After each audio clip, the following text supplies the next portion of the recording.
Most doctors won't tell you this, but these exercises strengthen your legs much faster than walking. You've reached your 60s, you feel weakness in your legs, difficulty getting up from a chair, or that constant fear of tripping, and you go to the doctor. The answer is almost always the same. Walk every day, try to get 10,000 steps. As well-intentioned as that advice may be, it ignores what science has known for years. Researchers from the American College of Sports Medicine identified that adults over 65 who walk regularly continue to lose leg muscle strength at an accelerated rate because walking does not recruit the fast twitch fibers responsible for stability and reaction in situations of imbalance. These muscles only respond to a specific type of stimulus. That is why today you will see the 7 exercises that specialists in aging medicine consider the most effective for truly strengthening your legs. I recommend that you watch the video and perform each one as you go, since they are simple, at-home exercises that use only your body weight, so there is no barrier to getting started. Before we begin, please tell us in the comments your name and the city where you are watching our content. We would love to know. Exercise number 1, stationary march. The stationary march is one of the most underestimated exercises for adults over 60, precisely because it seems too simple to be effective. But the data says otherwise, and that is exactly where the surprise lies. It works the hip flexors directly, muscles that weaken silently with a sedentary lifestyle and low amplitude walking, and are the main contributors to the shuffling gait that both precedes and signals an increased risk of falls. When these muscles lose strength, every step becomes shorter, less secure, and with less foot clearance. The result is that any irregularity on the ground, whether a rug, an uneven sidewalk, or even a small step, becomes a real threat. A study published in the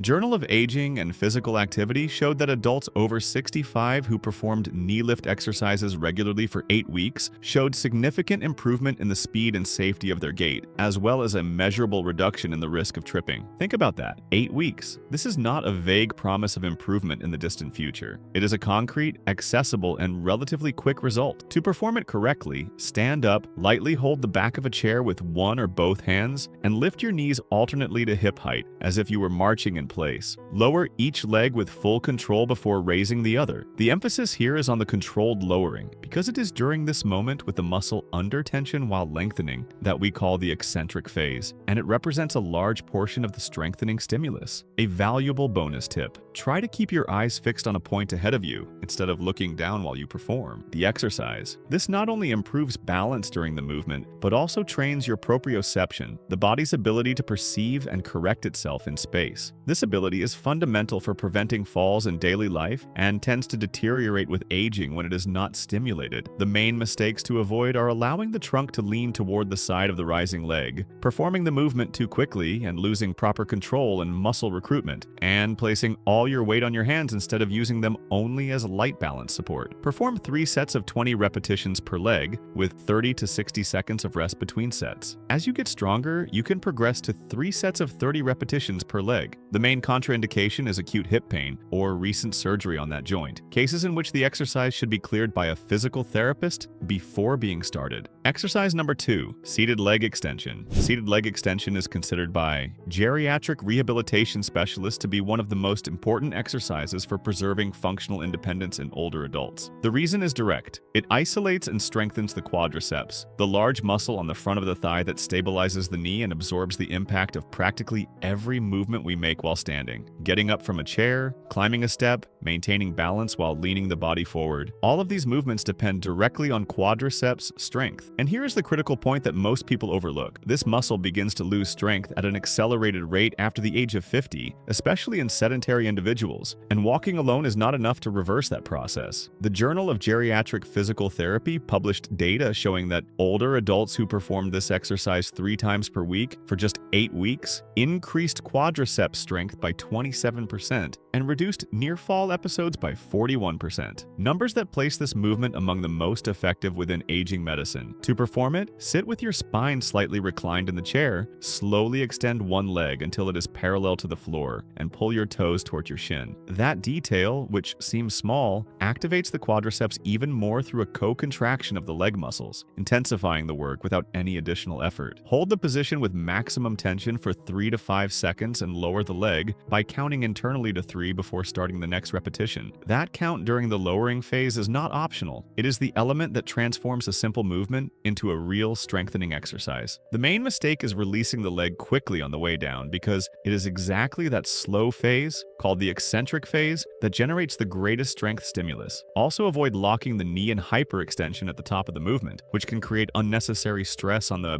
joint. Another common mistake is leaning the trunk forward to compensate for a lack of strength, which removes the work from the quadriceps. Do 3 sets of 10 to 12 repetitions per leg. Over time, progress to 3 sets of 15 repetitions. People with a knee replacement or patellar tendon injury should consult a doctor before starting this movement. Exercise number 3, standing knee curl. The standing knee curl strengthens the hamstrings, the group of muscles on the back of the thigh that are chronically neglected both in sedentary lifestyles and in the most popular exercises for older adults. And that neglect has a high price. The imbalance between a strong quadriceps and weak hamstrings is one of the most common causes of knee instability and difficulty descending stairs safely. You know that feeling that your legs might give out when going down a flight of stairs? In many cases, weakened hamstrings are directly involved. It is also important to understand that the hamstrings have a dual function. In addition to bending the knee, they assist in hip extension, that is, in the movement of propelling the body forward while walking. Therefore, strengthening this muscle group simultaneously improves knee protection and gait quality. Regular practitioners of this exercise report a notable improvement in confidence when going down ramps and stairs, precisely because the leg begins to have muscular support on both sides of the knee. To perform it, stand behind a chair, lightly rest your hands on the back for balance, and slowly bend one knee, bringing the heel toward the glute to approximately 90 degrees. Keep both thighs parallel to each other throughout the movement, as this alignment ensures that the hamstrings are truly being worked. Hold the position for 1 second at the top and lower in 3 full seconds without letting the foot hit the ground before starting the next repetition. The main mistakes to avoid are allowing the working knee to move forward during the movement, which overloads the tendon and removes the emphasis from the target muscle, and raising the heel quickly using momentum instead of muscular strength. When the movement is performed with momentum, the effectiveness drops dramatically. Do 3 sets of 12 repetitions per leg. As you gain strength, advance to 3 sets of 15 repetitions. The most relevant contraindication is acute hamstring tendinitis or injury to the posterior knee tendon, situations that require professional evaluation before any exercise in that area. Exercise number 4, lateral steps. Lateral steps are a functional exercise of extremely high value for those over 60 because they work the hip abductors, especially the gluteus medius, muscles responsible for stabilizing the pelvis with every stride you take. When these muscles are weak, the hip sways laterally while walking, generating what professionals call a Trendelenburg gait, popularly known as a waddling walk. This movement pattern increases the risk of falls and significantly overloads the knees and lower back over time. But there is something even more important about lateral steps that few professionals mention. They train the nervous system to react to unexpected lateral displacements, exactly the type of situation that occurs when you trip or step off balance. Most of the exercises we do in daily life happen in the frontal plane, that is, forward and backward. The lateral plane is frequently ignored, and it is precisely there that many falls occur. Training the body in this plane is a way of preparing the muscles and reflexes for situations that no other exercise reaches with such specificity. Before we continue, don't forget to subscribe to the channel and activate the notification bell. Having constant access to science-based information is what will help you progress with health over the long term in the world of exercise. To perform it, stand in a hallway or any open space with your knees slightly bent and your torso upright. Take steps to the side, bringing your feet together between each step, maintaining controlled and steady movement. Go to the end of the available space and return in the opposite direction. The main mistakes to avoid are taking steps that are too wide and losing control of the trunk, which should remain stable and not sway to the sides along with the movement, and allowing the knees to be fully extended during the exercise. The slight flexion maintained throughout the path is what keeps the muscles active and ensures the effectiveness of the movement. Do 3 sets of 15 steps to each side. People with acute lateral knee pain or hip bursitis should perform the exercise with a reduced range of motion or seek evaluation before starting. Exercise number 5, seated calf raise. The seated calf raise is much more than a simple strengthening exercise. It has a direct physiological role in the vascular health of the legs, and understanding this role completely changes the way you will approach this movement. The calf muscles, the gastrocnemius and the soleus, function as an auxiliary venous pump. With each contraction, they push blood back up to the heart against the force of gravity. This is why medicine calls them the second heart. And it is not a poetic metaphor, it is a real, documented, and clinically relevant physiological function, especially especially in people who spend long periods sitting or who have reduced mobility. In addition, the calf has a function that is frequently overlooked in exercise programs for older adults. It contributes directly to body balance. When it is strong, it makes the automatic and rapid corrections that the nervous system needs to prevent a fall when experiencing a small displacement. It is a muscle that works silently, but that makes an enormous difference in daily life. A technical point worth knowing: the calf is composed predominantly of slow twitch fibers, which means it responds better to sets with a higher number of repetitions than to a few repetitions with heavy weight. Therefore, in this exercise, volume is more important than intensity. To perform it, sit upright with both feet flat on the floor. Raise your heels as high as possible. Contract the calf forcefully at the top for 2 full seconds, and lower extremely slowly and in a controlled manner. You will know you are doing it correctly when you feel a slight burning sensation in the back of your leg during the set. The most serious mistake is lowering the heels quickly, because the slow descent is exactly the moment of greatest muscle recruitment in this exercise. Also avoid resting your elbows on your thighs during the movement, which reduces the range of motion and compromises the result. Do 3 sets of 15 to 20 repetitions. Over time, progress to 3 sets of 25 repetitions. People with severe peripheral neuropathy or an Achilles tendon injury should pay special attention and, if necessary, consult a professional before starting. Exercise number 6, chair squat. The chair squat, which is nothing more than the movement of sitting down and standing up without using your hands, is considered by orthopedic surgeons, geriatricians, and physical therapists to be the highest value functional exercise for adults over 60. The reason is simple and powerful. It precisely replicates the most used ability in daily life. And we are not just talking about sitting down and getting up from a chair at home. We are talking about getting out of a car, using the bathroom independently, getting up from the floor in the event of a fall. All of this depends on the same chain of movements that the chair squat trains. It is perhaps the most honest exercise that exists. What you are able to do here says a great deal about what you are able to do out there. This exercise recruits simultaneously the quadriceps, the glutes, the hamstrings, the calves, and all the stabilizing muscles of the core. It is a complete lower body exercise, performed with zero equipment and zero impact on the joints. And do you know why that is so relevant? Because many adults over 60 need exactly that: intense muscular stimulus combined with low joint impact, and this movement delivers both at the same time. A study published in 2023 by the American College of Sports Medicine, following more than 2,000 adults over 75, found that those unable to complete 8 repetitions in 30 seconds without using their hands had a 5 times higher risk of requiring assisted living within the following 2 years. It is no exaggeration to say that this simple exercise may be one of the clearest indicators of your functional independence. To perform it, sit on the edge of the chair with your feet slightly apart and turned outward between 10 and 15 degrees. Cross your arms over your chest, lean your torso slightly forward, and push through your heels to rise in 2 to 3 seconds without using momentum. On the way down, count internally to 3 before touching the seat without dropping. The most serious mistake is using trunk momentum to launch yourself to a standing position, removing the work from the legs and making the exercise ineffective. Another common mistake is rising onto your toes instead of pushing through your heels, which completely changes the muscle group recruited and reduces the safety of the movement. If you find it difficult at first, place a cushion on the seat to reduce the depth. Start with 3 sets of 5 repetitions and gradually progress to 3 sets of 10 to 12 repetitions as you get stronger. People with a recent hip replacement should check with their doctor about the allowed range of motion before starting. Exercise number 7, glute bridge. The glute bridge is an extremely efficient exercise for those over 60, and one of its greatest appeals is exactly what surprises most people. It deeply strengthens the posterior chain with no impact on the joints and can be performed entirely lying on the floor or on a firm bed. For those who feel discomfort when standing for long periods or have limitations that make other exercises difficult, this is an excellent entry point for strengthening the body without making any concessions to effectiveness. The exercise works the glutes, the hamstrings, and all the stabilizing muscles of the lower back, which support the spine and upright posture throughout life. And here it is worth mentioning a fact that most people do not know. The gluteus maximus is the largest muscle in the human body. When it is weak, the pelvis loses stability. The lower back begins to compensate for that imbalance, and back pain appears. Strengthening the glutes is not a matter of aesthetics. It is a matter of structural health, especially for those who wish to maintain maintain an upright posture and move with dignity and independence throughout the years. Having a well-developed posterior chain also generates an effect called EPOC, which is the elevated oxygen consumption that occurs after exercise. In practical terms, this means the body continues burning energy for hours after the workout is finished. For adults seeking to keep their metabolism active and their weight under control, this is a real benefit that the glute bridge delivers silently and consistently. To perform it, lie on your back with your knees bent and your feet flat on the floor at hip width with your arms along your body. Push your hips upwards slowly until they form a straight line between your knees, hips, and shoulders, squeezing your glutes firmly at the top for 2 to 3 seconds. Lower in a controlled manner without letting your hips drop to the floor and rise again. The main mistakes to avoid are hyperextending the lower back at the top of the movement, arching the back too much instead of keeping the abdomen slightly contracted to protect the spine, and placing the feet too far from the body, which transfers the work from the glutes to the hamstrings and reduces the effectiveness of the exercise for the muscle we want to target. Do 3 sets of 12 to 15 repetitions. Over time, progress to 3 sets of 20 repetitions. The main contraindication is a lumbar herniated disc in an acute phase or intense pain when lying on your back, situations that require medical evaluation before any exercise in that position. If you enjoyed this and want to discover the best stretches used by the Japanese to reverse years of pain and neglect of the body,